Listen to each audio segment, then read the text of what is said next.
You're good, Corin. You signed up through the Calendly link. I think I saw your email in there. So yeah, you'll get the recording and all that stuff tomorrow morning. So any part that you missed, you'll be able to catch up on in the video. And if you didn't hear that on Zoom, this class will be recorded. I will send this out to everyone who's registered for the class. If you did not register and you maybe just clicked the calendar link to get into the Zoom today, perfectly fine. Just do me a favor and put your email in the chat right now so that I can make sure to include you in the follow-ups so that you get the resource file, you're going to get the recording, the slide deck, you're going to get the example systems, all of the stuff that we go through today on top of a few extra links to some of the specific videos that we're going over for the CRM portion of today. And those specific videos are just same thing that you'll see in class today, just chomped down so that it's a little easier to get to that content. So you're not looking through the full 2-hour video for that 1 5-minute piece around talking about follow-up plans. And so I have those sectioned out as well in the resource file, and we'll go over some of that stuff towards the end, but we are ready to get started. And so let me make sure y'all can see me okay. On here, come on, Zoom, get with the program. It's 2:05, perfect timing. I gotta set a timer though.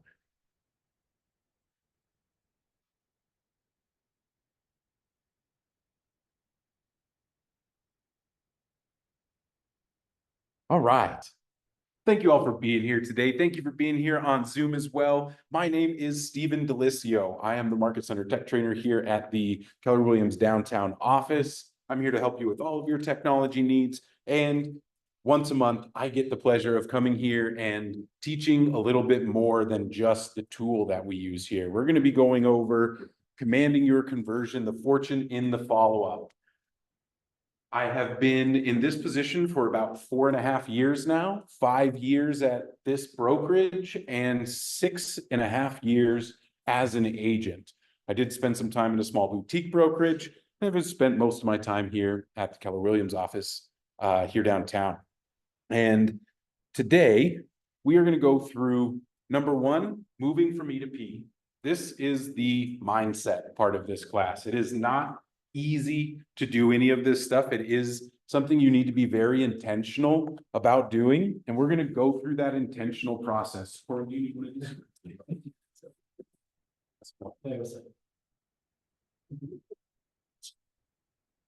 And so we're going to talk about moving from E to P. I'm going to be honest with y'all here. You might feel a little attacked during this part because I am going to be calling you out on your business behaviors. I do not want to do that to make you feel bad or put you in a position to think that what you're doing is wrong. But what E to P is all about is making those breakthroughs in your business. And really it starts up here in our brains, in our minds, of where we need to make the first breakthroughs.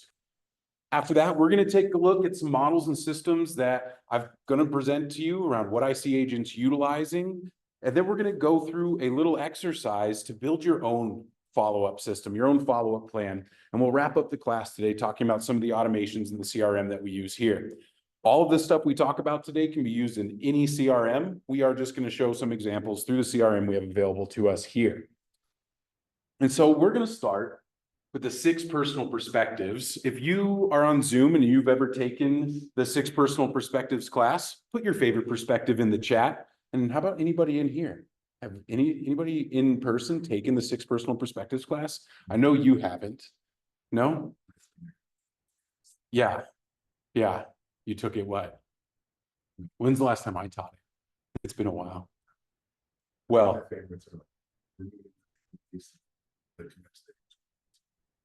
I'm sorry, my slide is so blurry up there, y'all. It's not blurry on my computer. What does remove your limiting beliefs mean, Brandon? I think it's just like setting boundaries. I think when you have limiting beliefs, you have boundaries on yourself, you listen to yourself, set mature. Boundaries on yourself. That's an interesting way to put that. I haven't heard it depicted like that, but it definitely is your boundaries. It's the things that you believe are truths that may not be truths. Like one of my favorite ones that so many agents have is the phrase, the limiting belief, I'm bad at tech. Because I hear it way too often. And you might be guilty of having that limiting belief, but I promise you, no one is bad at tech. And it is just a limiting belief that if you let that go, you can then start walking down the path of mastery, which you see as another one of our 6 personal perspectives, committing to self-mastery, which this is how you actually make changes in your business. It's great to hope, it's great to write that huge goal that you're going to triple your business this year. But if you are not committed to that goal and the actions it takes, there's a very good chance you're never going to get to that goal, unfortunately. But that's what we're here to do today. We're here to talk about the systems, the models, the things that you can do. Start making movement in your business. We're going to be specifically talking about moving from E to P. Now, I'm going to try my best to say this word correctly because I always mess it up. Moving from E to P is talking about moving from an entrepreneurial approach to the purposeful approach. Now, this is not KW sanctioned, but I also like to just refer to this as moving from easy to purposeful. Because the entrepreneurial approach, it works. All of us on this call are talented people, talented in many different ways, and our talents can get us to a place in this business that is successful. And it looks different for all of us depending on our skills, depending on our experience. But no matter how talented any of you are, there is a ceiling to your talent. There is always going to be a ceiling to your talent and the things that come natural to you. You can do a pretty good amount of business just on your talents. Some agents are perfectly fine with that. That's as much as they ever want to do is what their talents can bring them. But many of us want a little bit more. And to get to that little bit more, we have to make some purposeful decisions around the activities that we're doing in our business. And you can see up here, if we are working off of our talents, we can follow what we see on the screen right here where, oh, give me just a moment, y'all. Let me turn on my mouse clicker.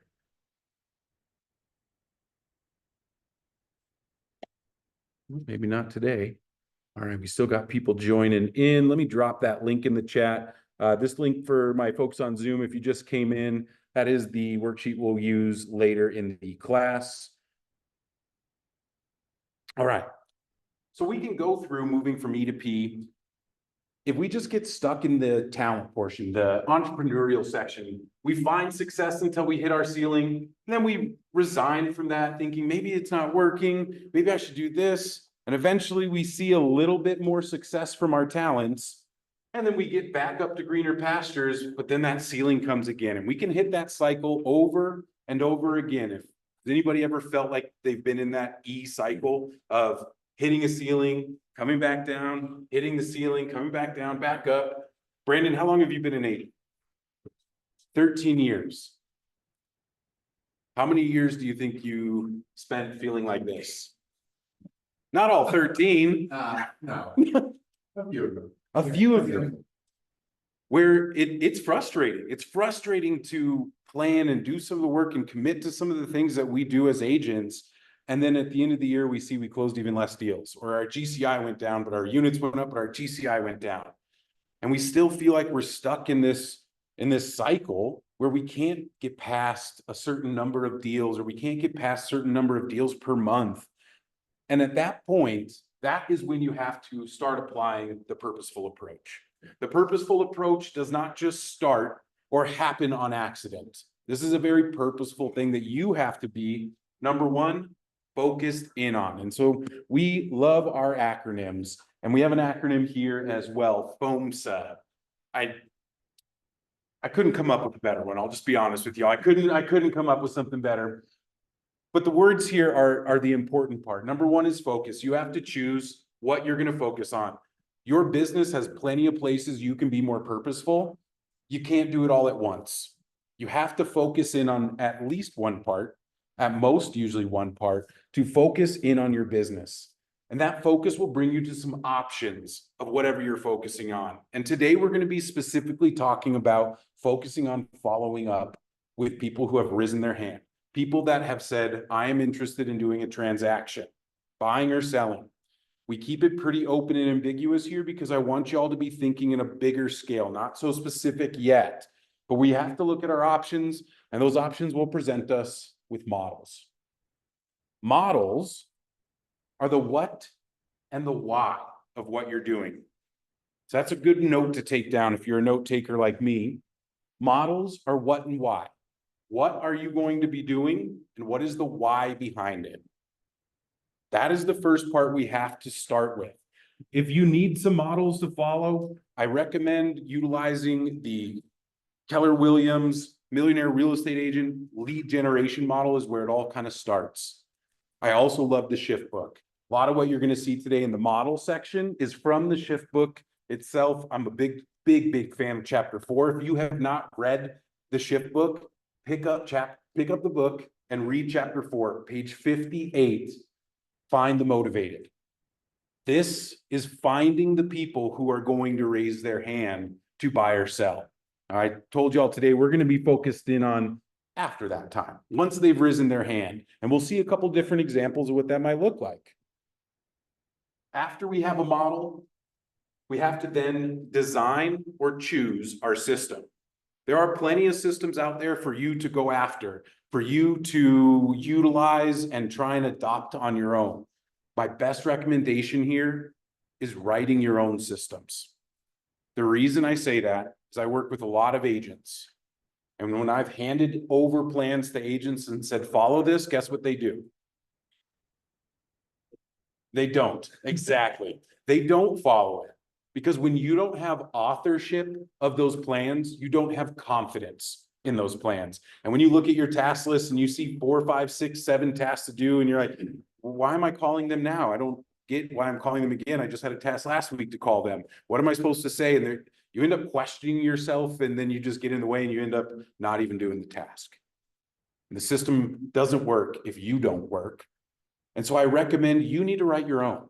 And we're going to go through how to do that. That's what the worksheet in front of you is for, is to write your own systems, because when you author those, that gives you the ownership. That gives you the ideas saying, I think this will work. And it's easier than y'all think. And we have a lot of tools to help us with this. So systems are the how and when. How being in the follow-up case, how is, are we going to email them, call them, text them, meet them in person, invite them to something?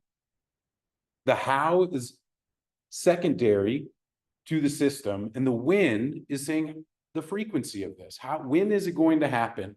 And last is the A, adopt. Because all systems can be run with tools. Those tools are not as important as the system itself. Whether it's follow-up boss, lofty, command, top producer, that was the one that I started with when I first was an agent. Top producer, has anybody ever used that CRM? It's miserable. I loathe the days I had to work in that CRM. I hear it's a little bit better now than last time I was using it, but man, it felt like working with a dinosaur. You know, I felt like I was in like the Oregon Trail game the whole time. If anybody knows that, I'm guessing Corin's, you know that? I figured you'd be too young for Oregon Trail. My man's had dysentery before too, it sounds like. Some Oregon Trail jokes for y'all today. This process, the FOAMSA process, is the process to break through that ceiling. That ceiling we talked about in your entrepreneurial, talent-based business. Our purposeful approach comes when we decide to focus on the models, the systems, and then the breakthrough will come. But I will tell you, the hardest part for most agents is the last part here, the adoption of the tool. And you see up here, the habits. Your habits are what will make or break your systems. If you don't have habits installed around them, they will feel like chores all the time. And some of the habits I recommend, number one is time blocking your calendar. Your systems are going to have activities you need to do, which means you need to make time for those activities to happen. Because all of us know, if we don't make the time for things, it doesn't just show up. We don't just sit there at the middle of the day and go, oh, I have a free hour, I'm going to go hit all my tasks. No, we're going to go next door and grab a beer with that free hour, right? We're agents. We're not going to generally say, oh, I can just knock out another 20 tasks. But when we see that task on our calendar every day to participate in our own systems, you will start getting that frequency and consistency to actually make these systems work. And so we get to our first model. Take a look up here on the screen. We see this model. This is a model from the Shift book. It's very basic. Number one, capture the information. 2, connect with the lead. 3, close the lead. How long have you been in real estate? Months? A few months? How about you? Years. 3 years? How about on Zoom? Throw in how long have you been in real estate in the Zoom chat? Let's see what kind of experience we have on the call today. Throw that in there. And while they're doing that, I want to ask, how often does this happen where it goes capture, connect, and close? And what are we closing for here? This isn't a house closing yet. Capture, connect with them, and then what's the close for? We're closing for agencies, right? In an agency agreement, we schedule an appointment. So our close here is the close for the appointment. And I know with the experience that we have in here, does it happen like that very often? Capture, connect, and close? That it just happens that quickly and that easily? Gosh, maybe once a quarter, I might get that situation where somebody comes into my world, we connect a little bit, and they're like, let's go. We're ready to go sign a buyer agency or a listing agreement, and we move on to the next steps. But most often, we have to cultivate that business a little bit more. We have to capture their information, connect with them, start building the relationship and cultivating the relationship before we can actually get them to sit down and trust us to be their representation, to sell their home, to buy their home. And number one up here, we see is lead generation. That is what capturing information from people is just lead generation. When you turn activities into leads, how do we lead generate in here? Well, I hope we all do it in some capacity. What are we doing to lead generate right now? Anybody finding success in anything specifically? Brandon does. Yeah, Brandon does sphere events, community events. I know you're really involved in some community stuff, and Brandon has a big giant community. Megan put in the chat, she's doing Facebook ads. I know we've been working on Facebook ads with Megan and traffic ads and lead generating ads. How else are we lead generating? Face-to-face interaction. Face-to-face interaction, is that, how do you create that face-to-face? Updates and things like that. Love that. Love just connecting with people, getting some one-on-one FaceTime. I love voice-to-voice interactions. You hear that is very common in a lead generating space because it is the fastest way to actually move forward with somebody, because text messages, emails, they're not timely. I can easily text you back a day later, and then you might text me the next day, and it takes a week for us to schedule a meeting where if I'm sitting here talking to Brandon and I ask him, hey, can you meet with me next week? If he just walked away and didn't answer me, it'd be really weird. That societal norm even works on the phone. Even if we were on the phone and I say, Brandon, can you meet with me next week? If he just hung up at that point and waited till the next day to call me back and say, yeah, that's fine, it would be weird. So utilize that societal norm of the voice-to-voice connection is so much more powerful. That's why when you hear me talk about following up or database system, 72 touches, the 4 phone calls you make in the 72 touches are the most important touches, where you can throw the rest of them away if you don't do the calls, because emails don't convert people. Text messages sent en masse don't convert people. They don't build relationships, and this is a relationship business. If you are going to be successful, you have to focus on the building of relationships. And so when we say capture their information and then connect with them, that is the art of this piece. The art of building a relationship with somebody who has come into your world in whatever source that is. Open houses, I hear, are super hot right now for lead generating and for marketing listings. And we had an agent who had more offers than showing schedule on one of his listings. And they had an open house with over 100 people coming through, but had, I think, 3 scheduled showings, and they ended up with 5 offers. So if you're not doing open houses, you may want to consider that option. Oh, I also see in the chat giveaways from Karen, coat drives, school drive, food drives. Those are all great ways to get people to engage with you and also to help you build these relationships. I do a lot of agent data business. I do a lot of like masterminds and Oh, so smart. Agent, conferences. a lot of, because you do a lot of referral around the country business, right? Around the world. Ooh, my international friend.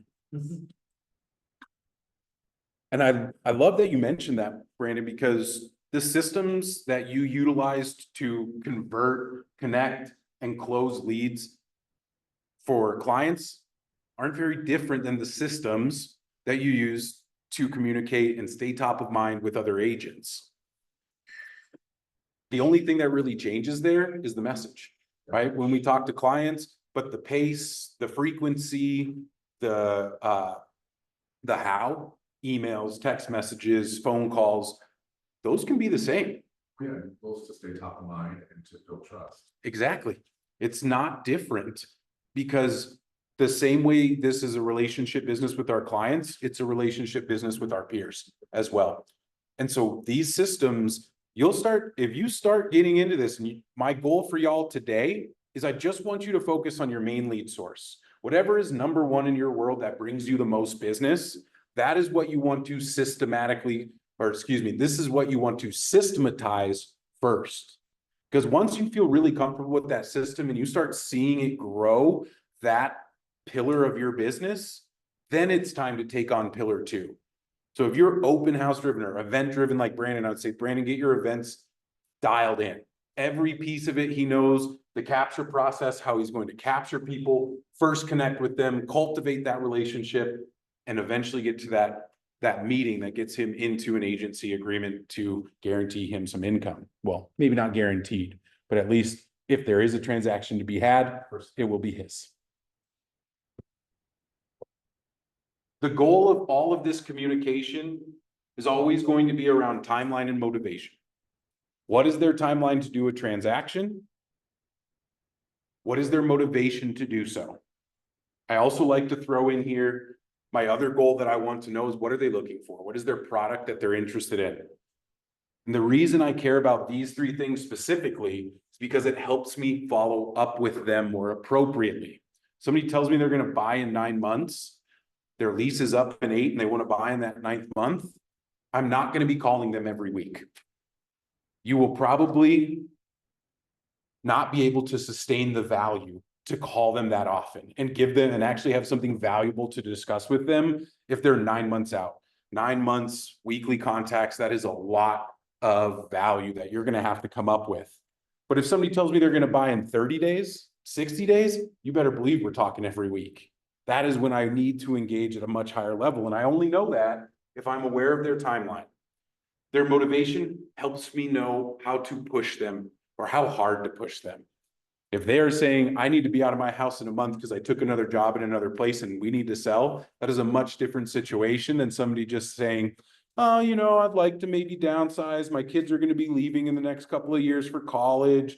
And we're just kind of kicking the can to see what's available right now. It's a very different situation than if somebody has to move. You understanding that will help you be able to follow up more appropriately and more comfortably. And so while you're thinking about building your systems, I want you to think about timelines and motivations. The product piece of it, what they're looking for, just makes it easier to follow up with them as well, know what they're looking for. Are they looking for a townhome, a condo?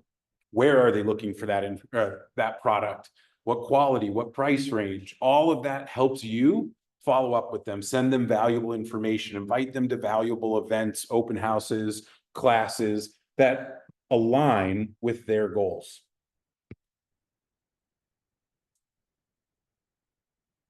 So like I mentioned, we're going to build your systems. And it all starts with source. We mentioned that before. The source that you're getting these people from, I want you to focus in on your number 1 source of business. Brandon, yours is referral. I'm guessing, right? Number 1 source, referral. Is it repeat or referral business? Because by now you get a lot of repeat business too, right? Mm-hmm. It's both. It's hard to differentiate those sometimes for agents because they're just like, well, they called me. Corin? It's referral. Sphere of influence. Sphere of influence, good. Know your name, I'm sorry. Dan, Dan, number one source of business. it's sphere of. Sphere of influence. This is not abnormal, y'all. Every class that I teach like this, when I ask what is the number one source, it's sphere of influence. Once again, this is a relationship business. Now, are there other ways outside of sphere to be successful? Oh, of course. There's agents that run their whole business through expires. It's just not going to be me. That is not my cup of tea, but it does work. Especially the more systematic you get with expireds, the more success you're going to find. So we have to first identify the source that we're writing the system for. Second, we have to identify the goal. Sometimes the goal is just to build a relationship. If you have a new open house lead, usually the first month should be focused on building the relationship with that person, with those people. Goal is important to know what you're talking about when you connect with these folks. So assigning a goal to your system will help you in creating the content for that system. Because I don't want y'all thinking of, oh, I'm going to send a text and what is the text going to say? What is the email going to say? That is secondary, and we have tools to help us with that part. Right now, I want you focused on the how and the when, the timeline. If you do have ideas to throw into the system that is valuable, what value I could put in here? I might send them the neighborhood nurture email. I might send them a list of open houses this weekend. The value that I can add in, if you have ideas now, put those ideas down. You'll see that in the system planner, the details section is if you have a good idea for what you're going to say in the call or what the email might be about, jot down those ideas of value in here. And then you always want to know what is the next step. When the system ends, because all systems do have a start and a finish, what will happen after? Because generally there's only two routes that they can go. They either do sit down with you and they meet with you, or they don't sit down with you and you're going to follow up with them more. That timing and what follow-up you do will depend on the previous interactions. And I want y'all now to look at the bottom of the screen here. Lead gen, follow-up, and transaction management. Is there any part of our real estate businesses that doesn't fall into one of these three categories? In terms of our activities, we'll say that. Anything we're missing? Or does it all kind of live in one of those three places? Lead gen, follow-up, transaction management. It's not a trick question. No, it's all there. It's all there.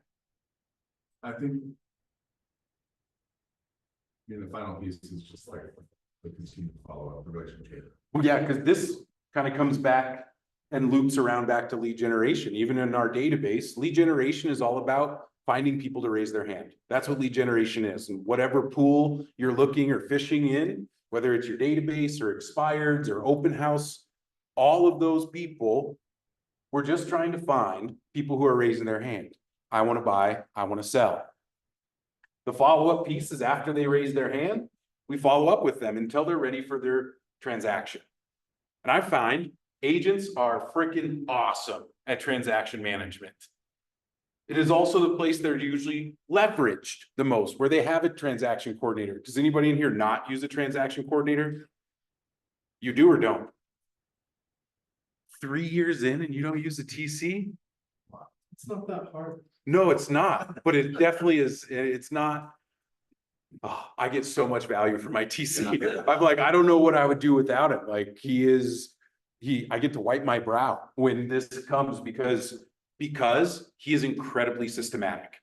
My TC he does hundreds of transactions a year, not my transactions, but hundreds of transactions for other agents. And everything he knows is very systematic. He builds the calendars. He has a plan. He knows every step. And that's what makes them so powerful. This is what makes our lives so easy is we have to get good at this if we want to make money. Because we get lucky in our first couple of years in this part of following up and lead genning, maybe family members, maybe friends, that it's just very natural to do it with those folks. And then the transaction management piece we have to get good at. We have to get a system because you all have systems for all these parts. Your system might just be garbage. It might just be your system is when I remember to, which is a terrible system, but it is a system. You trying to use your memory, your human memory to connect with people. Oh, I should call that person. Oh, I haven't responded to that text in a week that somebody sent me a week ago, or that Facebook message. We all have systems. It's just whether your system is working for you or if your system is just hope. Because hope is a system I see way too often. And so today we're not going to talk too much about the trans management, because I think we have a pretty good understanding of this. Most agents either leverage out the systematic pieces here, or they've figured it out on their own, because if you don't, you can't make money in this business if you can't figure out the systems in your transaction management. So we'll talk about follow-up systems, and we'll talk a little bit about lead gen as well, because you're going to need to do both for your source of income, for your number one source, really determining what is the connection plan and what is the cultivation plan for your source. Your source of how you're capturing and lead generating is where you start. A connection plan is a great system to have. We're going to talk about some examples after this. And the cultivation, what's it look like after you connect, but before you actually get to be hired by them? That's what we're talking about in the agency meeting, is they are hiring you to do the transaction. And this is an old school KW from the MREA book, the 8x8, which for me is a little much. I do not follow the 8x8 plan, but all it means is after you meet someone, you're going to interact with them once a week for 8 weeks. So 8x8 is 8 touches over 8 weeks. You can see there's a little color code to all the systems I'm putting up here. If it's green, that's something you should do. If it's yellow, that's something that you usually have an option to do, whether it's automated or it's something you do manually. And the red ones are just straight automations. The 8x8, you can see up here, send a text, send a personal email, make a call, send a text, add to the monthly neighborhood nurture. This is a specific plan to the Keller Williams CRM. Make a call, send a text, send a personal email.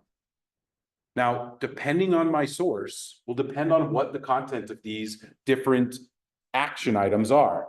Let's take a look at another one that we have in here. Open house follow-up. Didn't seem like we had too many open house folks in here today, so we won't spend a ton of time on this. But this is one of my favorite plans that's cooked into the Keller Williams CRM, is our open house follow-up system.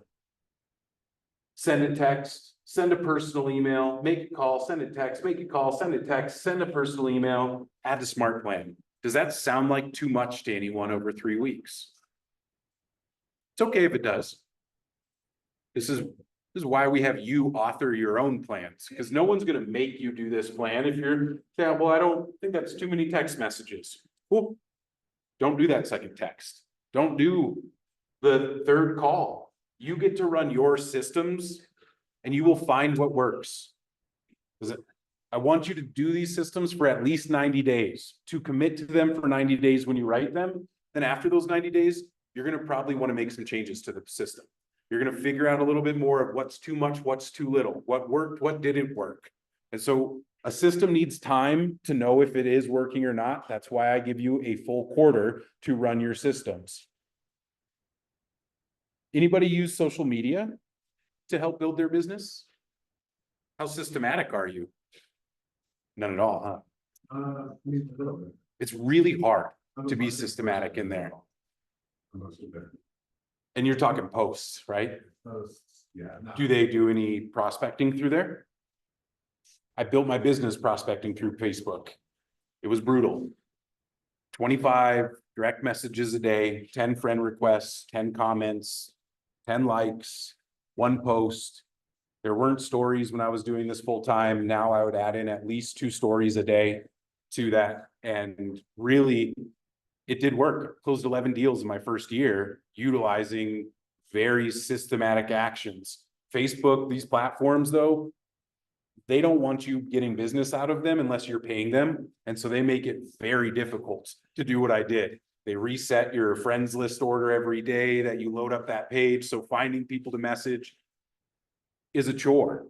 I wish I was at a place like Keller Williams when I was doing this, because I was doing that a lot at my other brokerage, where I didn't really know how to utilize a CRM to help me here. Where now, if I have a lead coming in from social media organically, somebody reaches out to me, usually it's like one of my mom's friends that they see the millions of posts she shares of mine, and then they message me. And at that point, I put those people in the CRM, because Facebook won't remind you to connect with them in 3 months. Facebook won't do anything to help really run a systematic communication to these people. So I add them to my CRM, but do you notice, is there any automation in my social media plan? No, because Facebook doesn't really allow any of that. There's no social media platform that does, because in their opinions, if you want to get business from Facebook, from Instagram, you should be paying them for ads, and then you can get the business. That doesn't mean it doesn't work, that you can be intentional about how you interact with these people and using your CRM to remind you to do these actions, even if the actions are done in a different tool than the CRM itself. That is a big step to take, but I promise you, it will increase your conversion on your social media, organic social media follow-up. Be systematic. You see, this is a simple plan. A little bit longer than the other plans, but it is there because usually social media leads are at the top of the funnel. Even the organic ones, they're very generally months out from being, from doing a transaction. And just another note, I have all of these systems documented in the resource file I'm going to share with you all at the end of the class. And so you will get these. You'll also get the slide deck as well in that resource file. So you do not need to scribble these down or anything like that while we go through them. You will have an opportunity to see them later if you would like to pull them up. But take a look at these two plans on the screen here. Tell me what is different about these two plans compared to the ones we just looked at.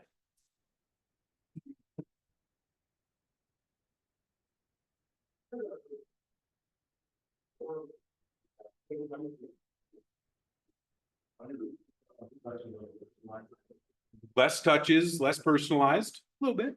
I would say it's just as personalized, but definitely less touches. But is it? Because look at the bottom of both of these plans. That's the difference.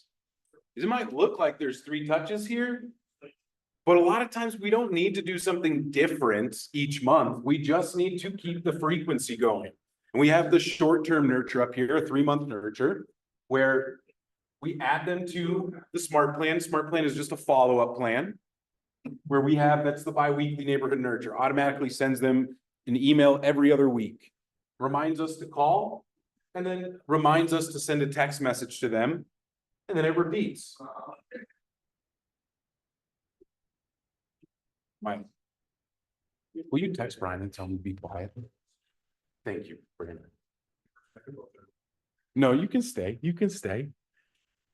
The long-term nurture, same idea. 1 email, phone call, a personalized email. This is one that I don't automate.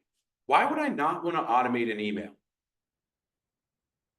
Because I'm sending an automated one up here at the top. Why would I not automate this one? Exactly.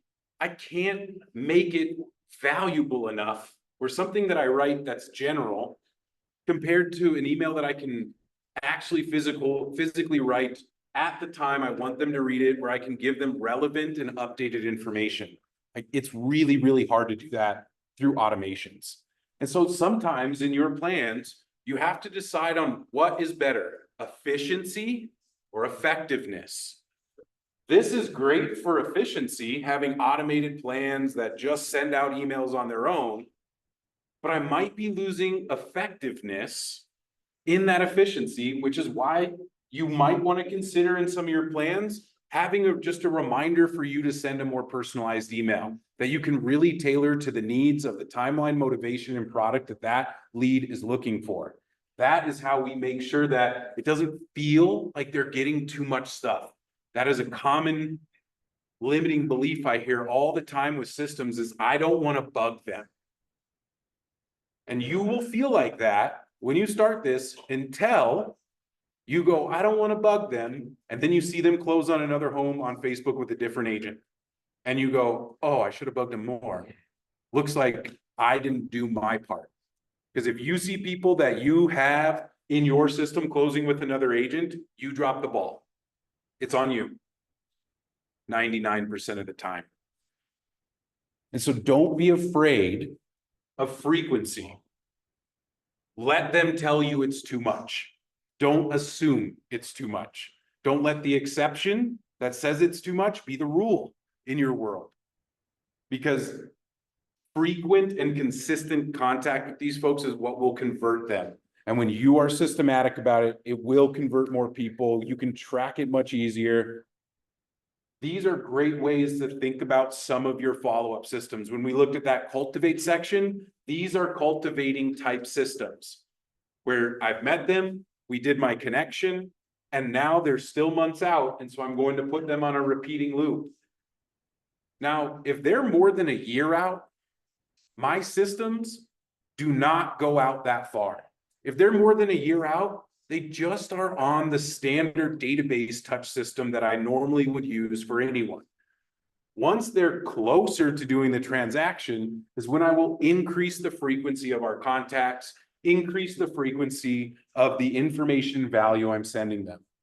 And so I want you to consider all these different plans, and I show you all of these so you can write your own system. That is where we're going with this. You've seen some examples. Are the ideas starting to boil up in your head and starting to cook a little bit of seeing, okay, your number one source? I know the folks in here. What's your number one source of business, Chris? It's us here. Oh. How about that? And it sounds like many of us, what we're going to write at the top of this page for source is our sphere. And so what does that look like? What does it look like for someone in our sphere to raise their hand? They text us, they call us. It might come into us, right? If we're lucky. Yeah, that's what, but we have to. But we might be doing our weekly calls, our weekly database calls and saying, hey, what's your real estate plan for this year? Oh, you guys are thinking about buying in the fall when rates drop? Right? Anybody hear that yet? Recently, I know I've been hearing that. Yeah, we're thinking about it, but we're going to wait till rates drop. And yeah, Brandon's smiling because he already knows his dialogue for that exact question. And you all should have a dialogue ready to go in your head when somebody goes, I'm going to wait till rates drop. Because is it really that valuable to do so? Right? We can add this. I hear that and I'm like, awesome. I get to teach somebody something today, right? They're going to learn a little bit about how real estate works when I hear that. And they will leave that conversation with a better understanding of how they can build wealth through real estate. Because that's what it ends up really being a conversation about. I can't remember why. Oh yeah, that's why I got on that point. And so those are the little pieces of value that I'm talking about that you want to have ready to go for your follow-up system. I would put in those notes when someone raises their hand in my database that says it's either in my database or it's a referral from my database. If it's a referral, we have to connect with them. We have to build the relationship. So you might be building your 8x8 style plan for when a new referral comes in from my database, a person I don't know, I'm going to send them the intro text, send them a personal email text. I'm going to call them. I'll send them another text maybe a couple weeks later, or not weeks, a week later with maybe my KW app. And in the details, I'll write, send home search app. Adding to the smart plan. Well, this smart plan, this is specific to the KW system we have here. This smart plan needs to know what neighborhood to send them. So I know that somewhere in these other communications, I need to figure that out. I need to find either where are they looking to live or where do they live now? That is also a very valuable one, especially for sellers. The neighborhood nurture email sends them the active listings every 2 weeks. It sends them average list price, average days on market, which makes all of your jobs easier if they're reading those emails every week and then you sit down with them and you start talking about comparables to their home. They're not so surprised to hear, oh, that's what homes are going for right now, because you've been sending them the list of homes in their neighborhood that are for sale for weeks. The calls that you see in here, do you see how a lot of times they follow an email? That is intentional because it makes the call a little easier. It gives me the reason to call them. Hey, did you get my email I sent over yesterday? I wanted to see if you saw the home that listed right next to yours or behind yours. Right? The touches that I'm doing support the conversations I'm having. Think about that in your systems where if you're like, well, I don't know what to say in that call. Well, think about what you're emailing them, and then the call just becomes a follow-up to the email. Hey, just wanted to check to see if you received that. Is that still the neighborhood that you're curious about? Do you want to expand your search at all? Have you looked at any open houses? Right? There's so many questions that you will pose to them, and you'll get better at knowing what to say in these situations as you do it. Because if this sounds intimidating, maybe if you're newer and this sounds like a lot, it is. It is. You are not wrong. You're not wrong at all. And I wanted to show you all these plans that I showed you, except for one, all live in the SmartPlan library already. They're already built for you, except for the social media one. That one is not in there by KW. And I just want to show you all real quick in our system how you find those plans. And inside here, we're going to go to our SmartPlans. This is where our follow-up plans live. And then up at the top, you see that there's a library tab. That library contains over 8,000 plans other agents in Keller Williams have shared. They're all free. You can edit all of them, except you cannot edit some of the pieces of the KW authored plan. So you see Keller is the author in these. Some of them you can edit, some of them you can't edit at all. But the rest of the plans that are from any other author, all 100% editable. This is my R&D department, my rip off and duplicate department. Because when I'm writing a system, I start writing it on paper. Here, what day and what action, what day and what action. Then I come into our library and I go find other plans that are like mine. And I see what other agents are doing for their follow-up plans. Maybe I like their structure. Maybe I like the email that they send as their intro email, and I steal it and make it my own. I use ChatGPT a little bit to help me with this as well, take their info, take what I want about it, and then I use AI to help me build that email content that makes it unique to me. But you can see in here, here's our midterm nurture. I think I called it short term in there. The 8x8 is in here. And then you'll notice that there's a little arrow over here that you can hit. And then you can see the long-term nurture, monthly neighborhood nurture, open house follow-up. All of those are in here. Home anniversary, promote my app. This library is filled with systems. You got a question? Yeah, just really quickly. So if you add the monthly call plan, does it overwrite that plan permanently, or can you just pull that again? The monthly call plan in terms of, Well, you just had it up there. let me jump. So Then- if I add smart, the first one, monthly call plan. I see what you. Overwrite that permanently, or can I just pull it back again? So when you hit add smart plan and then we download it, Okay. this then Puts it down. you download it, it puts it into the list that's my smart plans and you see it there. Now it's not on anyone yet. I still have to assign it to someone for then this to trigger those tasks to be assigned to me. But yeah, when you download it, you just get the cold plan of whatever's in there, but you can then come over here to the pencil. And anytime you want to make a change to a plan, you can open up the editing of that plan. And here, there's not much to change on this one, right? This is just a plan that reminds you to make a call, waits 30 days and starts over, reminds you to make the call. But what I like to do in these is in the description, especially if you're a newer agent and you're still learning your dialogues, put your dialogues in the description of the task. So you know and see the questions, the words that you want to say, put them in here. So when you're checking that task off or making that call, it's right in front of you. And one of the resources that I provided for y'all, this is the resource file that you all are going to get at the end of class. But I put in the full Ignite conversation guide, 34 pages of open house scripts. Excuse me, not supposed to say scripts, open house conversations, door knocking conversations. Like the open house one is like what to say when you're calling the neighborhood, what to say when someone comes in, what to say at the door knocking, how to follow up with them. And then there's all kinds of other sources, it's not just open houses. So a great resource for new agents, for even experienced agents to, especially when you're trying to see, well, what am I supposed to say in some of these situations? Wait, what are others saying in some of these situations? That's where I want to give you all the tools to be able to build all these things, because I promise you it'll work way better when you build them instead of just coming into the library and going, oh, that one looks good, I'll try it. It generally works out a lot better when you write them, you have some authorship in that plan.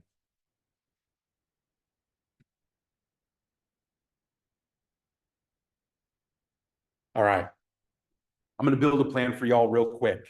And I'm building this one because it's another plan that I see most agents desperately need, but do not have systematically applied to their business. And it's one that all of us need. And it is the post-closing plan. Does anybody in here have a system for after closing? Dan does. Anybody on Zoom have a system for after closing? Dan, what's yours look like?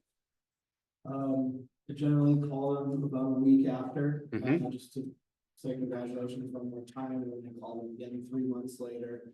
And then I give them a 1 year, call / gift again as well. It's nothing like their closing gift, but it's still something just saying, hey, congratulations, guys, good job. I love it. I love it. So Dan said he makes a call about a week after closing, a month after closing, 3 months after. 3 months after closing, and then a full year, a gift It's and a like call. House anniversary. Little home anniversary kind of. I love that.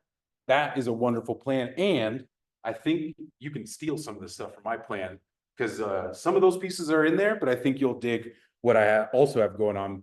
Because what's your goal of that plan? Just to keep top of mind. Absolutely, right?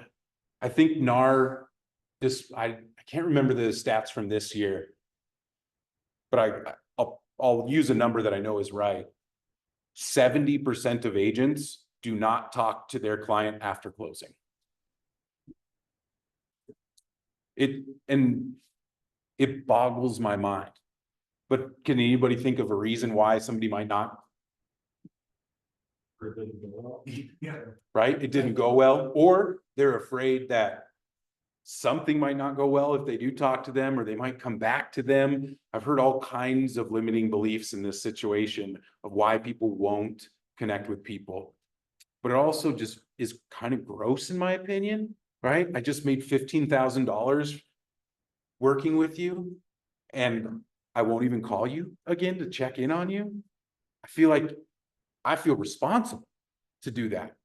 And so the goal of this plan that I'm going to show y'all is definitely still staying top of mind. That's the underlying goal, but I want a little bit more return for my business outside of just a check that I got. And really the goal here is reviews and referrals in my post-closing follow-up plan. And the timing on this plan, we run on a 6-week plan. You heard Dan's is a full year long. Your length is 100% up to you, y'all. That's why building your own system will work better than just copying mine. Now you might start with mine, might say that's a good idea. Then after 90 days, you might adjust it and be like, it's kind of compact for me. I want to extend it out to more like 10 weeks of touches and just do the same amount of touches, but just over a longer period of time. Works better for me. Or maybe it's shorter. Then I also want to get you all to think about a trigger. What do you think I mean by a trigger for a system? Buyer closing is the trigger here, but what does that mean? Sets off a series of events. You got it. That's what tells me to start this system. You will need to identify what your triggers are. Some of them are easy. You go to an open house, they register, that's your trigger. When they register at your open house or they sign into your open house, you have now captured their information and you're going to start your connection plan to get that connection and relationship going. That's the trigger there. You might have a trigger that somebody has said that they want to buy in 6 to 12 months. Cool. You're going to go on the long-term follow-up plan. That's the trigger, is raising their hand and they're 6 to 12 months out. But identifying when you start a plan will help you know when to start plans and make it consistent. So it's not like, oh yeah, I should do that. No, when the buyer closes, I know one of my jobs is to start the post-closing plan. And in fact, I even just tell my TC to do it. My TC is in my CRM anyway. He's closing out all the deals. And I just tell him, when you're done taking them out of the compliance section, update their info and put them on this plan. And doesn't take them any time. I show them how to do it and they're happy to just do those extra 3 clicks for me. So I make sure it happens. So let's look at the plan. Day 1 is actually just a task. It's not even a touch, because we often forget all the information we have about that person when we do a transaction. What are some contact pieces of information that we should update as soon as a buyer closes? Address. Their address, right? They just got a new one. We want to update that. What's another piece that we will want to update especially if we don't have it already? And I guarantee you got it in the transaction at some point. Well, that's a good call. Add your cosigner in as a contact in the database if they're not already. But their birthday, y'all. Don't we all get an ID or see the ID at some point during the transaction? And right there, that's to make sure we get their birthday so we can hit them on that other personalized touch. And so my task 1 is just telling me, hey, make sure all this information is updated. Like I said, I usually have my TC do that task because, you know, leverage is the key. The thank you email. And do you see the details that I put in here? What's it say? Include your review link. It's going to take multiple attempts, usually for most people, to actually fill this out. But the reason I put the email first on day 1 is so on day 3, I'm going to call them and ask them to see if they received the email and are they willing to put the review in if they haven't. The email supports my call conversation. Then a week later, I send them a 1-week anniversary text, right? Same kind of idea. Happy 1 week in your home. Hope everything is good. And then 2 weeks later, we give them another call just to check in. And specifically here, my goal is to ask about referrals. I'm systematically putting in my goals of what I want from this plan. I make sure that I am intentionally asking for those things. Reviews and referrals is my goal. And so you see in multiple places where I will be engaging about those things. And if they do end up just filling out my referral link, or excuse me, my review link in here, well, what am I going to say on the call? Thank you. Thank you for doing that. It means so much to me that you had a great experience and you're willing to share that with others. If you find anyone else, and then I'm going to go right into my referral script, right? You're going to need to practice these conversations to get to a level where you feel really comfortable. Practicing outside of the system in a defined conversation practice is what I'd recommend, because it is much easier when there is no pressure. When you're working with a colleague instead of a client and trying to actually convert them or get some of this information, practice your dialogues, practice your conversations. It will go a long way. It will also make your systems work much faster, because it's not your skills that are holding the system back at that point if you're practicing those skills. Direct mail is an excellent way to connect with people, and especially after they have done a closing, sending them a gift, sending them a book, sending them even just a nice card. It can go a long way. And you see here, I put in preferred vendor QR. Where here, the idea is in the direct mail, you send them a QR code that says, hey, if you're ever looking for help with remodeling or need someone to blow out the sprinklers, scan this QR code and here's a list of my preferred vendors. Because I'm going to always try and add value into my systems. And this can be a really valuable piece for our clients, because they probably won't need us in our value of being their agent for a while now. Average time in between moves for homeowners is, I think, 10 to 12 years now, based on NAR. And so you need to find a way to be valuable to them for those 10 years if they're not doing any transactions. Because if you're just calling them going, hey, you want to sell yet? No, all right, call you in a year. That's not much of a relationship. We're in a relationship business, and relationships need value. Both parties need to find value in the relationship. So we have to create that value. This is just one idea. The preferred vendor QR code. It's just one way to go. What other ways can we be valuable after the closing?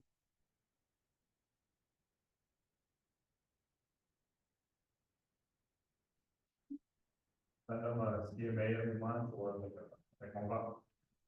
There you go. Chris said send them a CMA or a market report of their home every month. Definitely could do that. I like that idea. Sounds like a lot of work on my end though. That's my first, I don't know if anybody else, that's the first thing I thought. I was like, "Phew, that's a lot." HomeBot's a great tool. I love HomeBot. Excellent way to provide that information without having to create it yourself. I love HomeBot. I love the neighborhood nurture together with them as well, because HomeBot's one home, neighborhood nurture is that very hyper local neighborhood. And then I get to tell them, hey, if these two numbers ever seem off, call me, please. We'll talk about why it's off, because neither of them, we all know as agents, neither of them are that great of estimates. The neighborhood nurture, HomeBot's estimates aren't that good either. They're, especially if, you know, most people don't go in there and put in all the details and really get it to a place where it can be very accurate, which is fine with me. Because if they're calling me to talk about their home value, they know that I have that value to them, that I am that resource for them to contact and talk about what is my home worth. And then I get to ask them, well, what do you guys think about doing? Are you going to refinance? Are you thinking about selling? What makes you curious about your home value? And then I get more info from them. Oh, you know, Steven, we love this home, but it's just too big. We need something smaller. We want to know what it's worth because we'd like to buy our next property in cash. And we want to know where our equity is, see if we can do that. That's great information to have. Oh, awesome, seller. That sounds like a great reason to move. When do you think you might want to make that happen? Motivation, timeline, same stuff. All right. Now, after you write your post-closing follow-up buyer plan, what's the next plan you should write? Post-closing follow-up seller plan. Now, could it be the same thing? It could be pretty similar. What changes in this? Just like we talked about before, the system can stay pretty similar, but what changes is our messaging, how we are talking about the value. Here, if they just sold a home, I still am going to ask them for a review. I'm still looking for referrals. My goal doesn't change. My reviews and referrals, that stays the same. But the way that I talk about it, I might not be able to send a 1-week home anniversary to them if they didn't purchase on the other side, or if they just sold like an investment property. It's not their primary that they sold. I might need to find a different message in my text, but it still can work to be the text of how we're communicating it. And so now what I want y'all to do is we're going to write a system together. So you saw me go through the same stuff that is on this sheet, where I want you to go in, put your source. Referral is your source, put in referral as your source or database. Then the goal. What is your goal of that follow-up? And then you have the same options, length and trigger for the plan. I want you guys all on Zoom. Here, I'm going to drop the link in Zoom one more time, just in case you don't have the planning sheet. But I want you to just fill this out. Take 5 minutes. Yeah, we'll do 5 minutes. Take 5 minutes, put down your source, your goal, trigger length, and then I want you to actually start writing your plan. Day 1, action 1. Day 2, or day X, action 2. And if you need any help, chime in on the chat on Zoom or raise your hand and I'll come chat with you.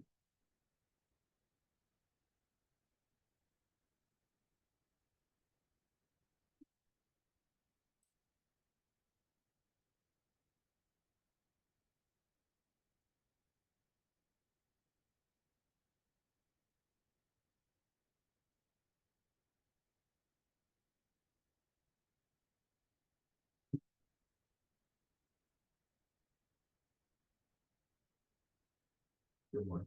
Mhm.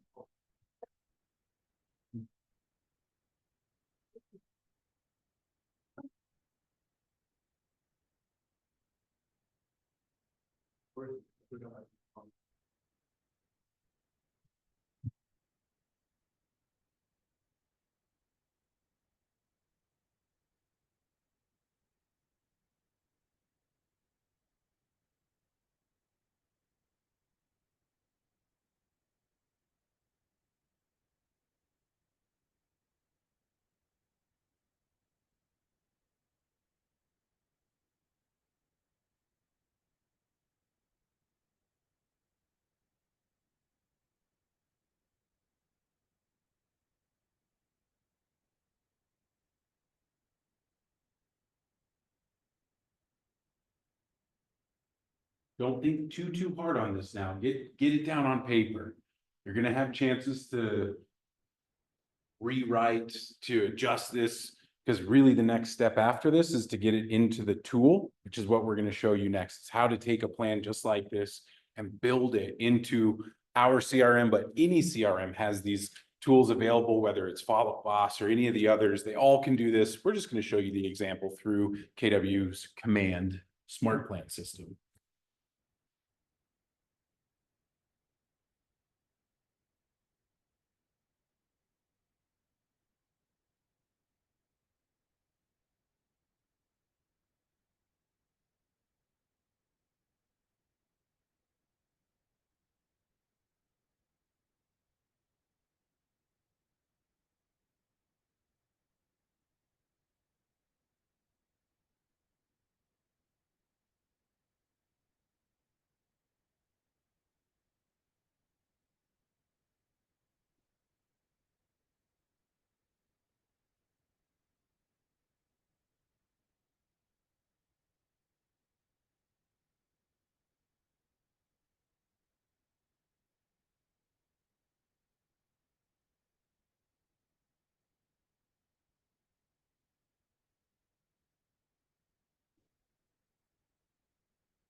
You remind me of my past students, Chris.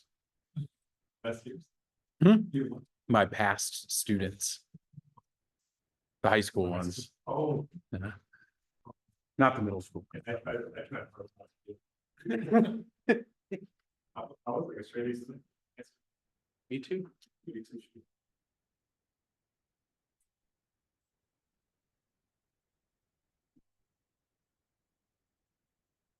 Probably not wondering. You're writing your own Oh, for your source, your number one source. So like you said, database. What's the goal of this system?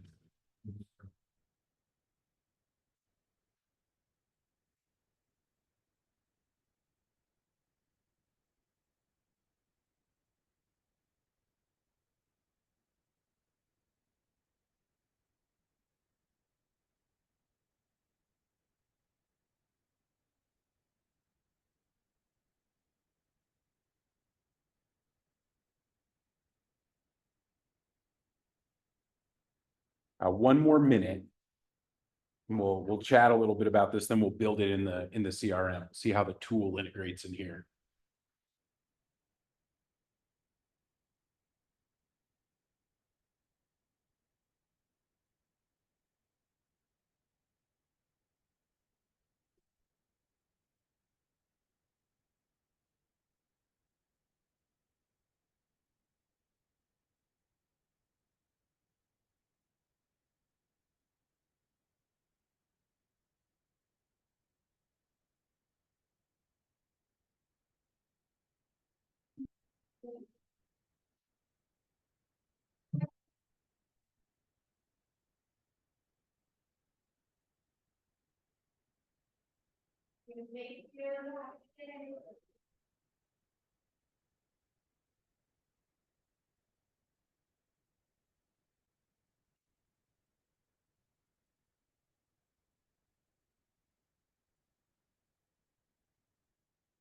All right. Been giving you about 6 minutes. It's okay if you're not finished with your system, but I gave you a short amount of time because I even see some folks in front of me are already done, and it's incredible what you can just systematize in 5 minutes of just taking a little time to say, okay, day one, action one, and planning it out just a little bit to start the process of getting your thoughts to be systematic, to get your communications to be systematic. We have to go through this process. And I find it's so much easier to do it on paper first. And then we move to the tool. Because what I see a lot of agents do is they go right into their tool and they try and just start building it from the tool day one, and they drag it in there. And yes, it works just fine that way. But I find agents struggle a lot with trying to do both of these things at the same time, plan their system and build it into the tool at the same time. Ends up being a really frustrating process if this is both of those things are new for you. So I encourage you to do this for any system that you want to write. I personally do not use the sheet of paper that I've shared with all of you because I just write it down. I just write it down on my notebook and I do all the same information, but I don't have a sheet. And you can use these sheets. You now have it in the resource file where you can always print one of these out, especially if you're working with someone else. If you have an admin, these are what makes your admin's day. Instead of just telling them, hey, I need you to follow up with the open house leads from this weekend, handing them a plan that shows them every action they need to do for the next month with those people is so much more helpful for them. This can be a great leverage tool. Now, if you are a solo agent, no leverage or no admin, that's fine, because your leverage is the technology. Whether you're using Follow Up Boss or Lofty or Top Producer or Command, your leverage is the technology where you're going to build these plans, these systems into your tool. So then you can now rely on that tool to help keep you accountable to your system. Because just like our systems happening just in our minds to remember to talk to people, it is really hard, even if you have this written on paper, to execute this without some type of accountability, some type of a reminder for when these come up. Because if you're sitting there thinking, Stephen, I can remember to do all this post-closing stuff. And I would say, yeah, you're probably right. And you probably close less than one deal a month. Because if you only have one deal a month coming, you can definitely remember to do this. But once you start having 3, 4 deals closed within a month, it starts to be a little bit more difficult to keep up with all these touches when you scale. And most people want to scale past the 1 deal per month level.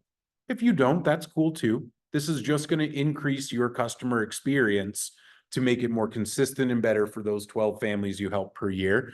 But if you want to grow and scale and get to the life by design that we talk about, especially in Colorado, you need a little bit more than 12 deals to close a year with the taxes, with all the other expenses. And so growing your business can be very important to some of you to grow it past that. So I want you to think a little bit bigger than just, oh, I could handle doing this for one person. Can you handle doing it for 10 at a time? If you had 10 closings over 2 months, could you keep all of that in order?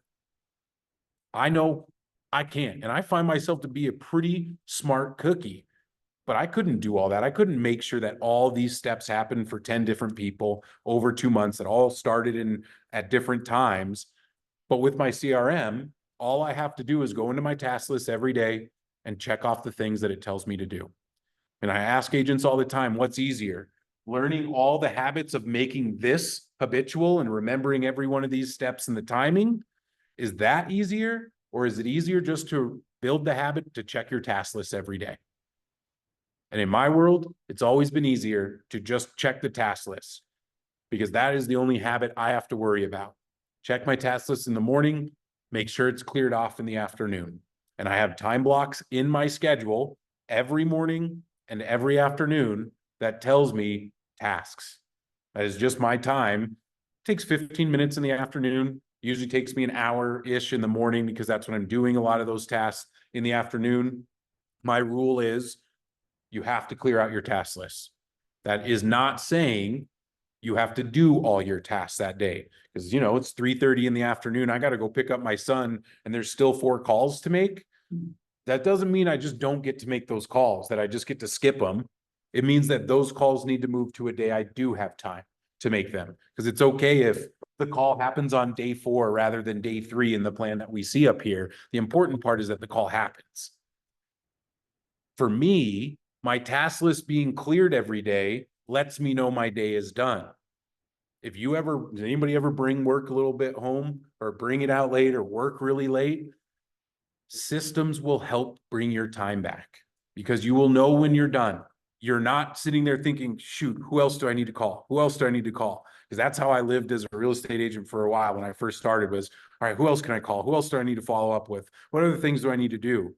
But when you are task oriented and you're utilizing these systems and you're diligent about getting into your tasks, freedom will come. You will have an end to your workday because if you know when I clear my task list, I get to be done.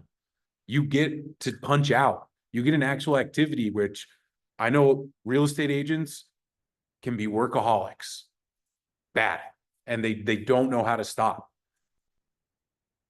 And that is the direct path to burnout. Does anybody ever, has anybody in here ever burned out from just working all the time? I think I might remember, Brandon, when you're just constantly going all the time. Yeah. And you had to step back for a while. Didn't you take a bit of a break?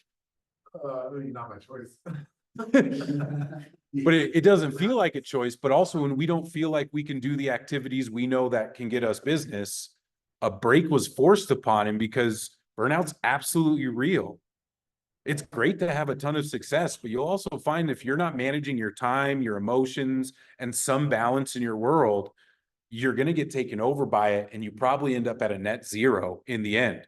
You're like, oh, I closed more deals in 2022 than I ever had before. And then 2023, I closed the same amount of deals as I did in year 3, right?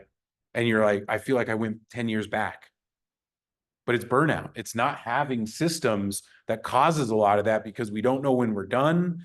We're always unsure. We're stressed. We have anxiety. We don't know what works in our business. We just kind of cross our fingers and hope that person calls us back. And, you know, hopefully this listing sells and it's hope, hope, hope, hope, hope. Systems will give you freedom and your time back. But it does mean that y'all have to make that move from E to P.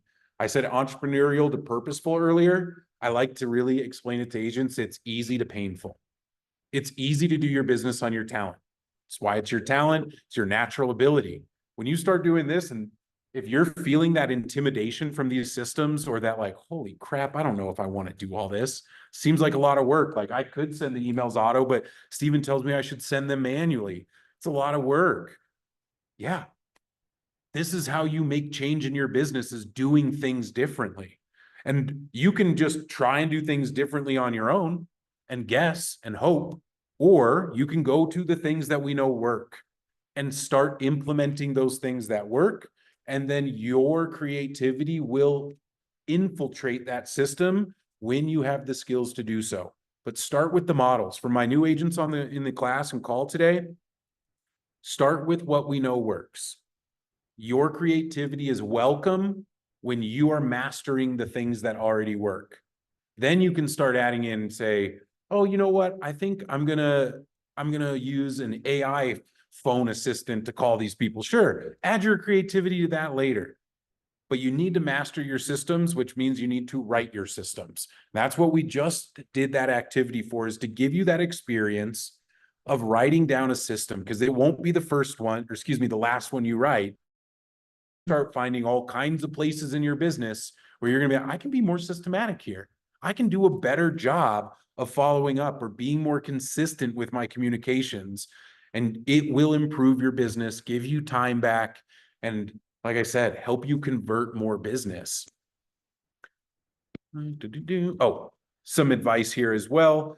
How and when calls, text, emails, direct mail, direct message, video text, video call, in person.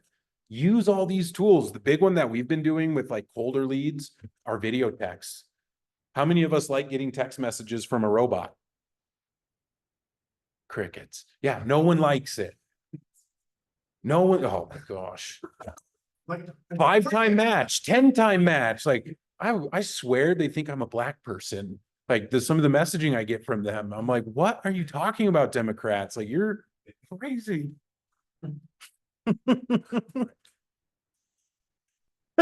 Thanks. Ron McCracken.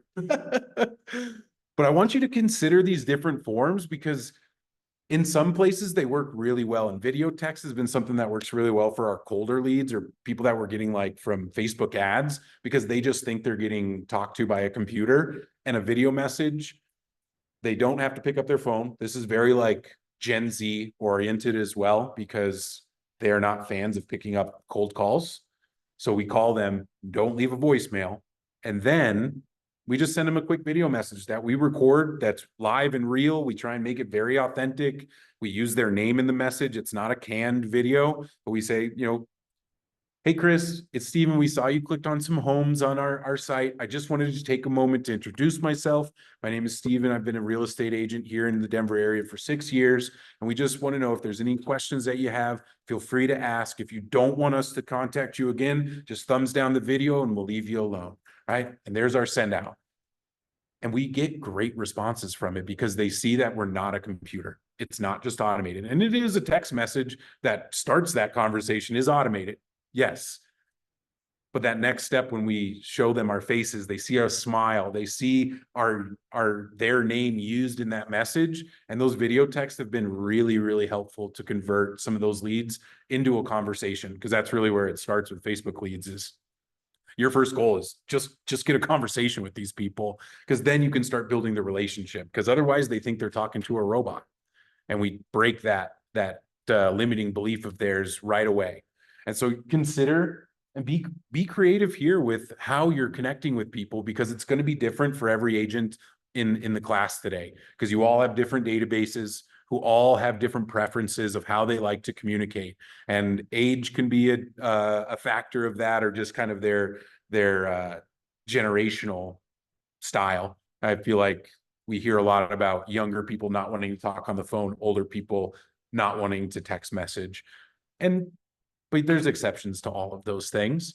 But your database is unique and you're going to have groups of people, and just don't let your exceptions be the rule, because there's going to be people who are like, who will unsubscribe from your text messages, who will unsubscribe from your emails, and that's okay. I use any unsubscribe as another reason to talk to them. I get an unsubscribe from a text I just sent out, call them. Hey, I saw that you unsubscribed from our text. I just wanted to call and say, I'm sorry. I didn't mean to bug you or anything. Is it still okay if I call you every once in a while and check in? And do you think they ever say no to that question? I mean, some of them do, where they're just like, pound sand, don't ever talk to me. But I get people, there's agents that unsubscribe from my text messages all the time. Is it? Not you. I was going to say, the office definitely like blows y'all up, but I send one a month and then one a quarter. Not you. Yes, the reverse. Okay, I was going to say, because I do text y'all, like, but I was like, I try and keep it pretty. I'll give you my rule on texting with any bulk texting. My rule is always give information in bulk. If I just need to give you information, which the main thing we use that for is events and giveaways. When we say, hey, we're doing this awesome giveaway, here's the link to sign up. But if we're trying to create a conversation, we are never trying to do that with a mass text. A conversation is built by a manual. We get a reminder to do it, reminder to send text message, so I'll do it manually. Because if I'm just trying to push information out, people don't generally mind getting information from a robot. When it's just if it's valuable, when they get an event link where it says, hey, we're going to pay for you to go to the Rockies game, and you just need to tell us how many tickets you want and meet us there, take a picture with us, and you get to come for free. And we just checked, we have 373 people registered for our baseball game at the end of September. And we brought 800 people to the zoo at the end of June for our team that I work with. And it's all systematic plans. We run the same plan. If you are curious about the event plans that I have, just send me an email that says, Steven, can you share the event plan with me? I have a whole process and There's a ton of stuff in there. Just ask for it and I'll send it over to you, no problem. Other resources up here, follow-up system planning worksheet. That's what we're all writing on here. The Smart Plan library we went over. And then I love Ignite. I'm teaching Ignite in a couple weeks. I'm excited about it, or one Ignite class. But I also wanted to toss in, you'll see in here, there's Ignite session 10, keep every lead, especially for my new agents. There is some excellent activities in here to help you think about how you're going to follow up with people. Some questions in here of best practices. And then, like I mentioned before, there is the full conversation guide. The Ignite student guide is like 400 pages long, and this is at the end of it. So I just pulled this end of it so you don't have to scroll through all 400 pages. You can just have these conversations in here, and they're awesome. Real estate expert conversations, new to real estate conversation starter, new to Keller Williams conversation starter, inventory conversation starter, right? There's just all kinds of ways to help build your skills. Because any agent in the first 3 years, this should be your focus, and skill building is what you're saying, how you're saying it, learning these so that when you practice them, eventually they will become natural to you. It won't sound like these anymore, because if you sit here and look at these and go, that doesn't sound like me, you're right. It doesn't, because you don't have the skills to make this sound good yet. And you get those skills through practice. All right, let me jump back in here. And, oh, yes, and AI tools. Who's using AI to help them in their business? What are you using? What platform? ChatGPT? Anything else? ChatGPT. I'm a ChatGPT 4.0. I pay for it. I love it. Do you pay for it? No? Is there much difference or? Yes. In my opinion, it's the biggest things that I get from the paid version is, number one, I can upload documents to it. So for example, every month, I go to RE Colorado and I download the market trends report. I load it into ChatGPT and say, read this, build me a blog, build me a newsletter, email piece, and build me 5 Facebook posts about this.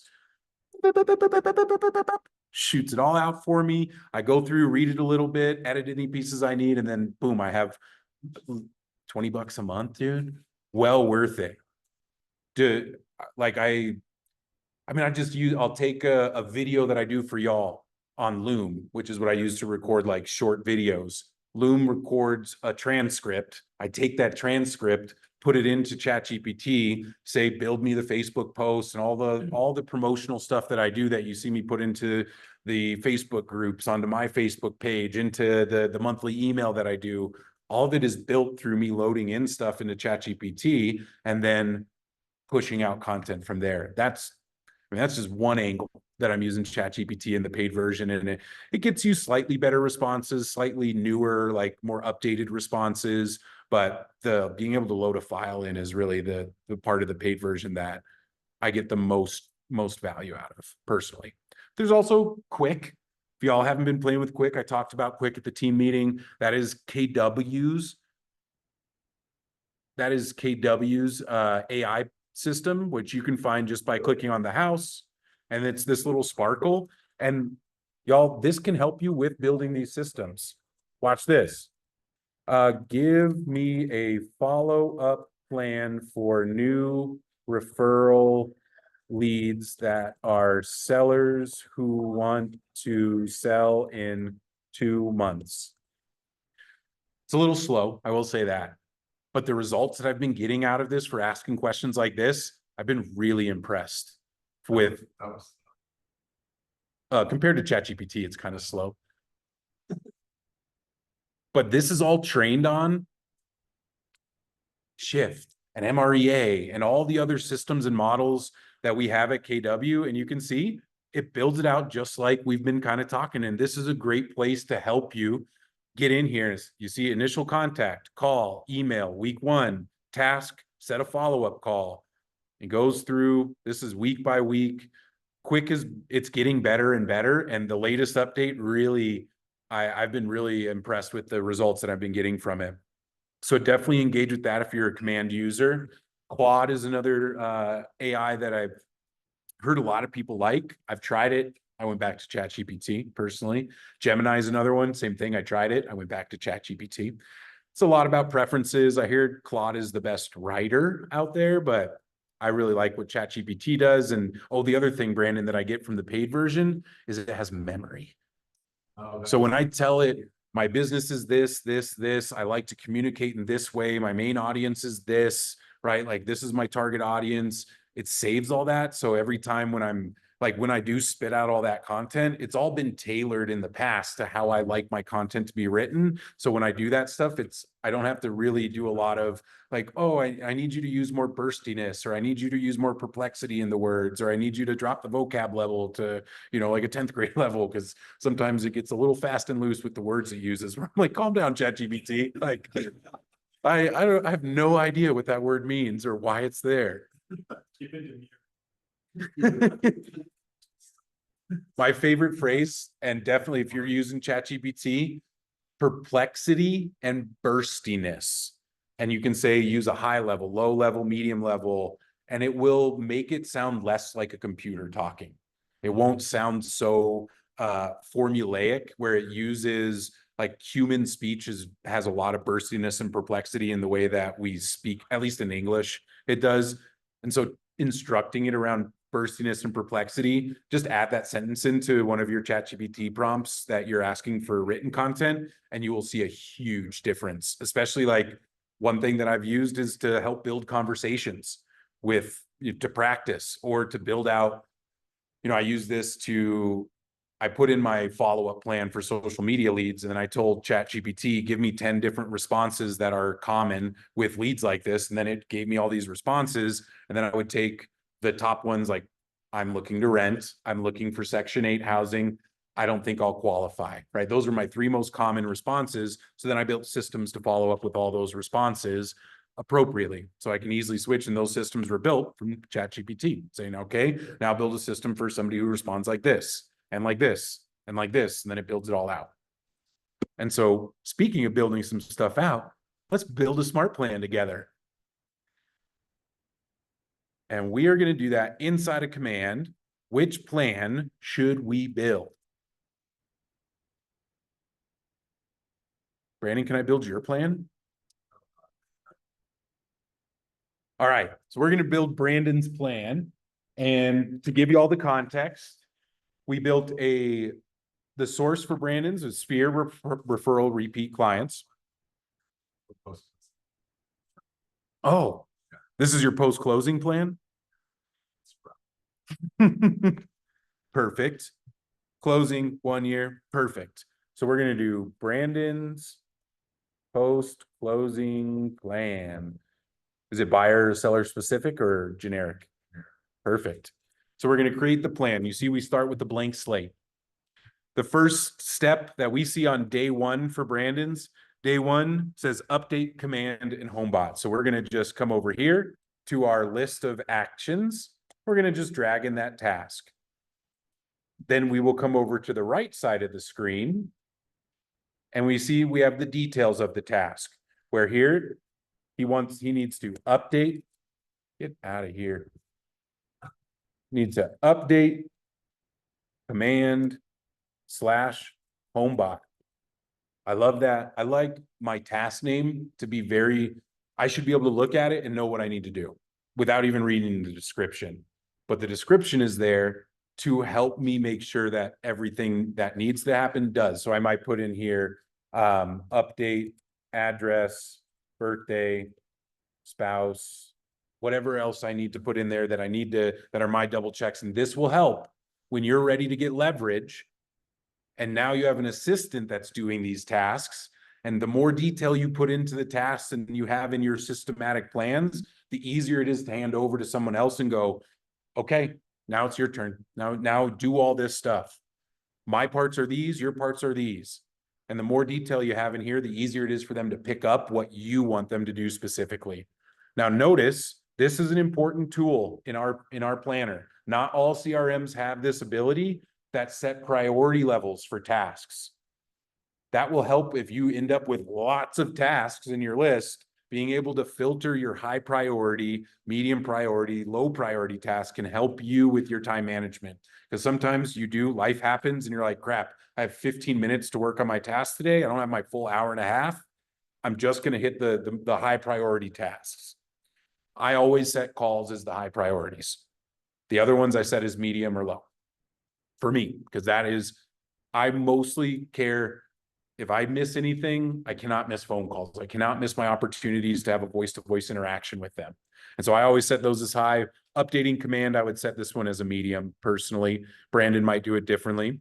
And then you have timing of how long you have to finish this. I generally keep my tasks as they're due the day that they show up. You can set it so that you have more than one day to finish that task, depending on the task. Like phone calls, or sometimes I'll set out for a day or two, so it doesn't go past due for 2 days or 3 days.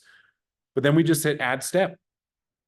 Here, Brandon is also sending an email on day one. So then we're going to do the same thing. We'll just drag over send email right here and drop it in. You see now day one has 2 different steps. And in our emails, we have simple and design emails. Simple is just text.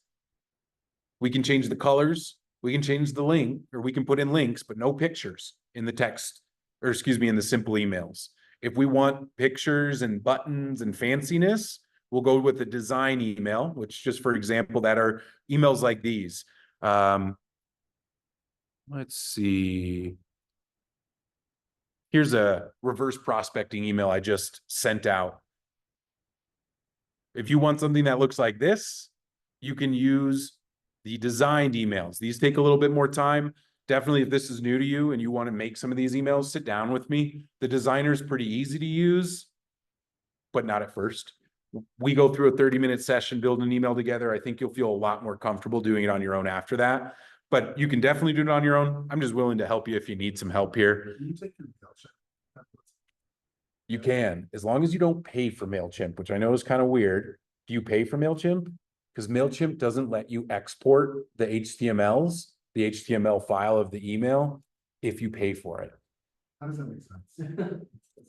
Because MailChimp protects their content behind that paywall, and they don't want you taking their paywalled content out. So the free one will let you download that HTML, which you can load into command. That's how we write our emails for the Phoenix, is we design in MailChimp, download the HTML, push it into command, and then we use command as our sender. Because database is all there. It's way easier to manage the sending because MailChimp is the free version. All you get is one audience, which basically means you get one list, which is a pain, like to try and work with and manage. And so you're welcome, man. Thanks for coming. Subject. All right, let's keep building. Add step. And then next one, we have day 7. So we're going to come right in here to the center. We're going to click on add day, and we're doing call/text. So there, we're going to put in a task. I'm not going to use a send text or make call, since Brandon wants it to be an option for him. It's call or text. Depends on the person, right? And I utilize the same kind of thing where sometimes I'll do call, text, direct message, because sometimes it might even be a Facebook relationship, right? And so sometimes I do just keep the task pretty simple here, where it then looks like call, text, DM, whatever's appropriate for them. And then I might put in here post, closing, first touch. Because again, I just want to be able to see if I have a list of 20 different tasks, I want to be able to kind of read the title and just be able to go, oh, right, that's my first touch after they closed. And usually, a week after, but when your plans get real serious or longer, like I can imagine your 3-month plan, if I just had a call that said, call them, and it was 3 months after they're closing, I'd be like, what am I calling? Is this like a standard call? Do I have a plan for this call? But if it was 3 months, post-closing, 3 months, something like that in the title, I'm like, oh, I know exactly the conversation I'm having with them. So use that same thing, description, utilize the descriptions in here, the priority levels. I don't want to spend too much time repeating myself there. Then on day 30, he's going to, but first, you see, I put this on day 2. Brandon wants it on day 7. So what we have to do is right above the day number, it says wait 1 day. That's actually a link. It's clickable. So we just click on wait 1 day, and then we increase our delay so that now it's on day 7. And that's really the art of the SmartPlans. Like, y'all now have the tools to build these out to whatever you need to. I'm going to build out a little bit more and show you also how to make a repeating plan as well. That doesn't make sense in this case, but I just want y'all to know that tool is in here, and there's a couple other pieces I want you all to know about for my command folks. So day 30, we're going to add that one in next. Add. And then Brandon wants to text. So this one, since it is just a text, we'll drop in text. Now notice up here at the top, there's an option. Send an automated text or create a text task. So you can be specific in the plan where some of them could be automated messages, like sending them your review link. I'd probably automate that. But if I wanted to check in and see how the home is doing, I would make a task, because remember, if I'm giving information, automated is fine. If I'm creating a conversation, I want to do that manually. Same thing, text details, text task, post, closing, and this is day, post closing, 1 month. Description, same thing on these steps as well. You don't need anything but the title though for these tasks. You don't have to have descriptions. And then we'll just change our delay from day 7. So that should be 23 days if my math is right. Okay. Wait, say that again? Well, I was wondering if it was gonna be like from the beginning of the plan or the task before it. It's from the beginning. But you wait 23 days, so it's 23 days after the last task. Oh, yes, the delay is from the last task. Yes, the day number, day 30 is from the beginning. Yes. All right. So we can keep building out Brandon's plan, but his is email, send anniversary card, which the send anniversary card, I love that. Let me show you what we would do there. Is because Brandon is very smart here and he updated also his home anniversary date, because now they have a home anniversary date. And when you have a home anniversary date, all you have to do is put them on the home anniversary smart plan. And one of the coolest things in here is, let's just say on day 30, we can add them to a smart plan as a step in a smart plan. So I can come in here, drop this on day 30, and then come over here to choose home anniversary smart plan. And then now it adds them to that plan, which just takes the date of their home anniversary 1 week before, reminds me to send them a card, and the day of reminds me to call them, right? And now we can layer in other smart plans. It's a great way to end your plans too, is your last step being another plan that they flow into so that it continues to give us tasks. That was gonna be one of my questions. So part of my post closing is everyone that's ever bought or sold or whatever, the client goes to the pie giveaway that we do every year. Is there a way to put that to this plan? Wait, say that again? So every year we do a pie giveaway around Thanksgiving. Can I put that into this plan where it's instead of like so many days after closing, so many days, put it as No. a specific thing? They are working on having a date-based actions in here where it's not a delay through the timeline, but a date. So not yet. They are working on being able to build those date-specific actions in. I can't wait for them to happen. Like, they will make things so much easier for like long-term planning. But yeah, right now that you can kind of tailor these plans to do it, but I would say it would be way easier just to manage it when it comes around, to make sure that they're. One of the tasks here should be added to the Thanksgiving or the pie giveaway smart plan. Yes. Yeah, it could be, or It would just be a task for myself, exactly, not attached to a contact, because then you're going to get 400 or however many people that close, you'll get all of those, where you may, or it would probably be easier just to use multiple plans and not one plan to rule them all is really, really tough to build, but 5 or 6 plans to run your kind of general database touches and some of your follow-up plans is usually where I see the sweet spot. It not too much, not too little, and allows you to kind of have the freedom to start plans when they need to start, not, trying to line up all these like timelines perfectly so they hit like November, but if you put it on in January versus February, those are 2 different plans now, and it's like it'll break your brain trying to organize all that. But let me show y'all a couple of other cool features of our smart plans. First, I want to show you that over here on the side, notice there is auto add and remove rules. So there is ways to trigger these plans automatically. For your post-closing, you might come in here and say, add trigger tag. Why is it? I don't know why it's not letting me click that, but you can add a trigger tag, which for this plan would be something like closed 2024. That tag can, when that tag goes on, it can trigger this plan to start. So you don't have to go through that extra step of assigning the plan. And any smart plan can be triggered like this. I've seen agents use like home anniversary tags, where when they get their home anniversary, they save it, that tag triggers the home anniversary plan to start. Birthday could be the same thing. Tags can be a great way to trigger plans to start that eliminates some of your clicks. You can also auto remove people from plans. Now, this plan we wouldn't want to use it on this plan, but basically the way this works is we can set it that if they reply to a text message, it will take them off of the plan. If they reply to an email, it'll take them off of the plan, which we use this for cold lead gen as well. When a Facebook lead answers our message, they get taken off that plan because every message after that are just messages that are meant for engagement. They are not meant to be after they have engaged. So we can automatically take them off the plan when they do respond to a text or email, or either. You can set up both on the same plan, but it is any text or email in the plan that they respond to, they'll be removed if they respond to that one. And so can add an extra layer of some automation to help you make sure that these plans get onto the right people.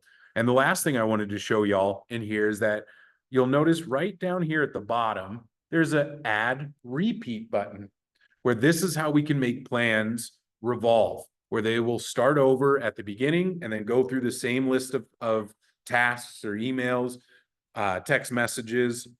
There are ways to even build it so that different text messages send through the rotations. And you can see over here at the top right corner, we have the number of days that we want to delay until it repeats again. And then we also have the number of repetitions. So you can see we can do 1 through 6 repetitions or unlimited. So you can have plans that indefinitely keep going and going and going and going. So just another tool that you can utilize in here to build out your systems. Smart plans all start with what we started here on this piece of paper. This is what I want y'all to start with.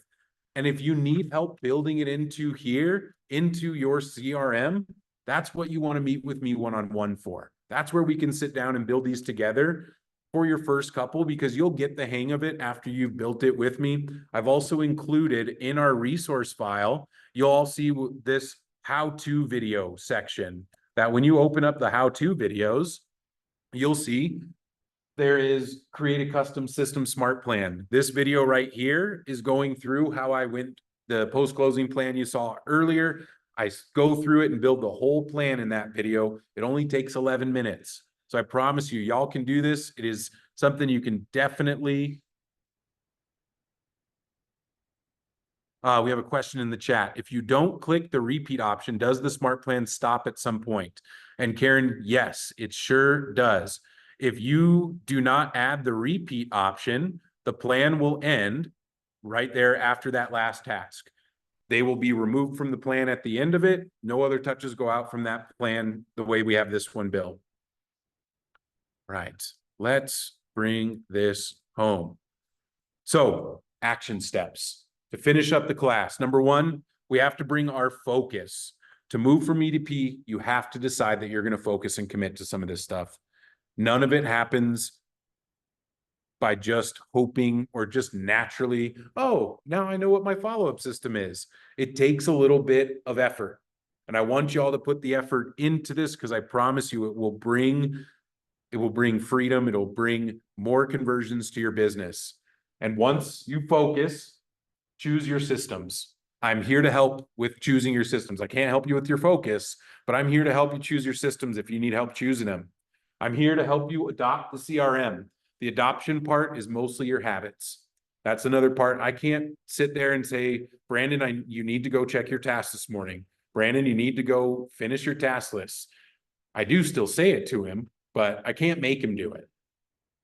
And last, evaluate and revise.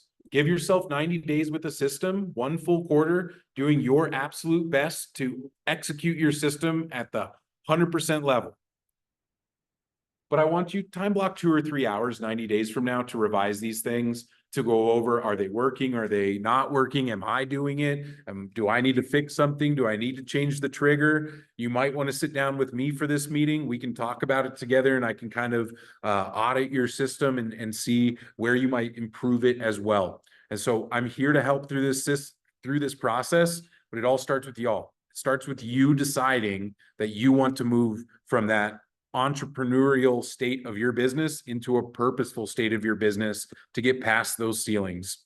And as promised, here is the resource file. You can scan it if you'd like to get it onto your phone. You also have the link up at the top, but I will email you this link as well, because I know on Zoom and in person, it might not be easiest to get this on your phone. Please make a copy of the file that is in here so that you can get all of that information. If you have trouble accessing any of these, just let me know. I can always just email you out directly an attachment for anything that you're looking for. But there is a ton of stuff in here, y'all. Utilize it, take it, run with it. I'm here to help with any piece of it. And then last, but definitely not least, I hope y'all enjoyed today's class. And I want to thank you for being here, but I will ask for one favor, and that is an evaluation. I self-identify as an educator. That is what my passion is. And evaluations and feedback is really what helps me grow as an instructor. I read every comment. They're all anonymous, so you can talk junk if you want to talk junk. But if you can take just one moment right now, fill out the evaluation form. It's only a few questions. There is a comment section at the end. Is my head in the way? No, my camera's trying to focus on you. Yeah. But there is a comment section at the end that I really love reading the comments. It's, you know, it's always helpful to have like the data pieces, but the comments are really what helped me grow. Even from the last class last month, I've attempted to integrate in changes into the class from the feedback that I got from participants last month. And so please fill it out. Let me know what I can do better. Let me know what I did well, ahas, breakthroughs, anything like that. Tell your friends to show up to my class next month. I know you all know an agent that probably should have been here, that you're sitting here being like, dang, that person should have been here. They would have they really needed to hear this talk today. And if there is that person in mind, when you get my follow-up email tomorrow with all the resources and the recording, forward it to them. Say, hey, I think you might like this. It's also a great way to talk to agents in other places, bring value to your agent communities, taking some of this stuff when you're trying to communicate with your referral partners in other places. This is an easy one of sending them the stuff I do, sending them any of the like Mega Camp stuff that just came out. There's like 60 different documents that came out from Mega Camp, and building. That's what we do for the Phoenix A2A touches is we take one pagers and then we do a little sum. We put it into ChatGPT, do a summary, put that into an email, link the full document in the email, and then that's our touch. And then we say, hey, we're your Denver, Colorado experts. Contact us if you need us. Hope this plan helps you think a little differently about your business, or whatever message we're sending to them. And then we throw in a couple of events that are happening. And that's what we send all our out-of-state agents, is just a value email of, here's a valuable resource. Here's some cool events that are happening, and here's where we serve. Woo-wee. All righty, y'all. That is all I have for you today. Thank you all for coming. I love seeing all you folks on Zoom hanging out. If you have any questions at all, don't hesitate to send me an email. If you have any follow-up responses, I always love to hear not the evaluations, but the responses and just what y'all thought of the class, what you got out of the class. Appreciate you being here. Thank you all for being here. We'll see you next time. You're welcome, Ruth. Thanks, Dina. Everett, thank you. Just to do it. Yes, it definitely is the hard part. Let me know if you need any help.